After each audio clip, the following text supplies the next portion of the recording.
This is called The Call to What We Know. A very short poem, starts out the book. The Call to What We Know. The last thing this world needs is another poem about flowers, the passing hours or the demands of time, written in language no one understands and doesn't even rhyme.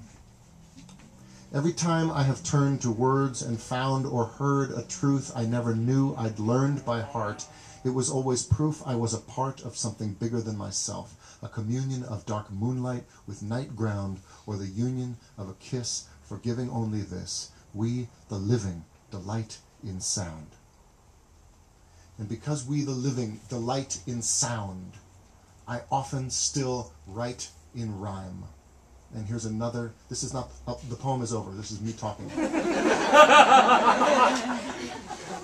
But ever since I stopped saying ah, and Alexa, no one has ever been quite sure when I am reciting a poem and when I'm just talking. Because I have a conversational style of poetry, and I have a poetic style of conversation. Shh, I'm in the middle of a poem right now. Here's another poem that rhymes. There are several rhyming poems in the book. I will never stop writing in rhyme. This is called Bodhisattva. It's about a three-legged dog that I knew when I lived in Oakland. There's a big dog running for all he's worth, so fast his feet don't seem to touch the earth, and his name is Bodhisattva, and he's got 4 legs. And Bodhisattva lives in an area of Oakland, California, popular with lesbians and Democrats. Democratic lesbians flood the coffee shops and the bars. Republican lesbians live elsewhere. Like Mars. And Bodhisattva runs like a happy fool, scaring the girls at the corner public school who cry, "Oh my God, it's a dog, I hate dogs!" But who cried the day Bodhisattva almost died, struck by some idiot speeding down the street in a pickup truck. Bodhi recovered, except for one leg in the front, which atrophied, so if you asked him to beg, he'd sit and he'd offer up the leg that didn't work, as if to say, "Here, take this from me. It hurts." But his owner didn't know that that's what he was doing, until one night he found Bodhisattva chewing on the withered limb in the living room, alone, drunk on the taste of his own blood, chewing it down to the bone, as though through pain, simply trying to prove it still existed, or maybe just to remove it. He's a big dog running for all he's worth, so fast his feet don't seem to touch the earth, and his name is Bodhisattva, and he's got 3 legs. That's right, they took him to the vet.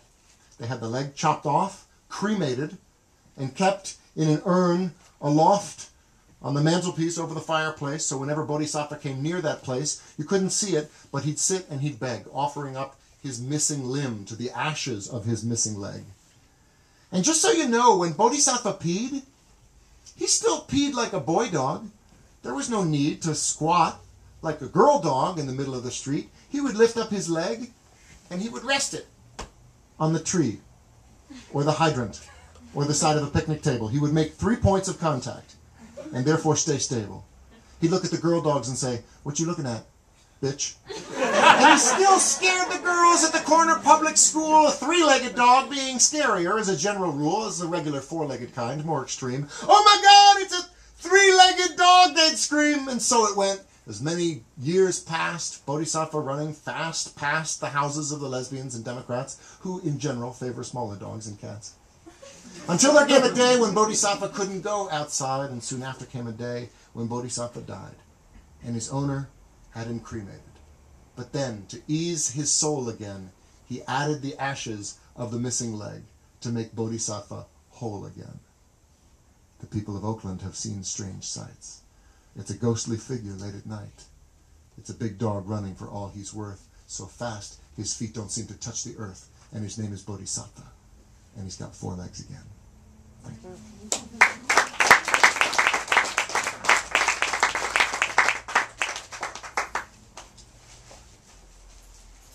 A lot of times when I read a poem,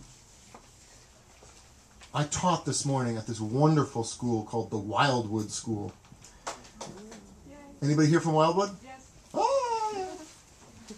Were you in my class? Yeah. Next to Xander.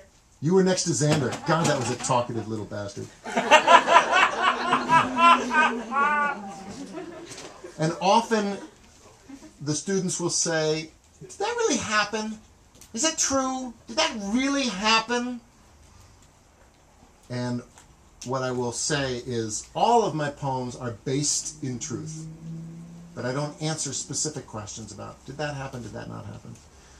You're allowed to use poetic license. Here's a poem that is essentially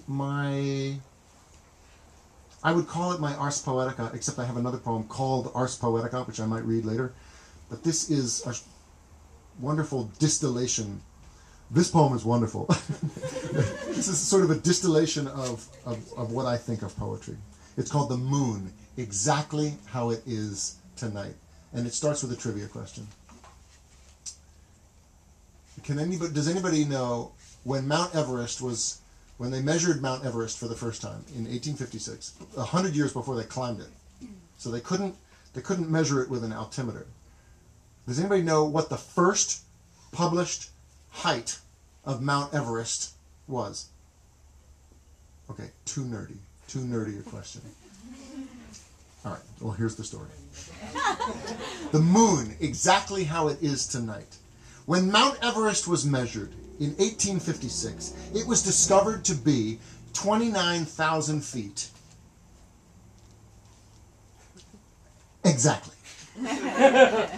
But since no one would have believed such a figure, sounding as it does too much like something rounded off, 2 extra feet were found, invented out of thin air, the thinnest on earth, and added to the mountain's top to provide the appearance of precision. 29,002.